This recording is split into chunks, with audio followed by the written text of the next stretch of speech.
Destiny 2 Law. Most loyal. Less is more. Variks watched Petra's corsairs march their latest prize into the cell block, a gaggle of ether-starved dregs bearing the mark of the scorned barons. Nearby, Petra drummed her fingers along the hilt of her knife. Her eyes glinted with envy. She held onto this prison as if it was the last thing she could control. Perhaps it was. Between the scattered remnants of the Red Legion and the scorned barons running rampant through the reef, the Awoken had left little to call their own. There was little left of the Awoken. Variks sighed. Only a true Kell understood that survival was not a game of waiting, and Petra Venj, for all her military prowess, was no Kell.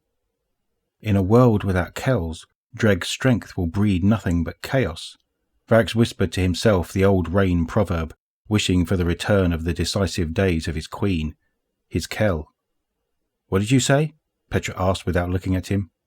"Chaos," he replied. "These dregs breed chaos." Petra scoffed.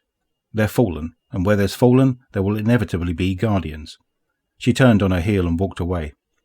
"I leave you to your judgment, Variks. Locate the hole in which these scorned barons cower." She stopped, turned back to him. "Might want to up your rations. You're looking a bit gaunt." She smiled, patted him on the back and continued on her way. He watched her go. If his anatomy allowed for it, he would have smiled in kind. Hers was a heart always in the right place, even if the outcome of her decisions was less than ideal. She did not, however, fully appreciate the threat these scorned barons posed. He tried to warn her when there were just 7 dregs and a heretical Archon. Now their terror was spreading throughout the reef, with more and more fallen answering the Baron's anachronistic call. She was right about one thing, though. He could stand to increase his intake. The thought of it made Variks thirsty for the flow.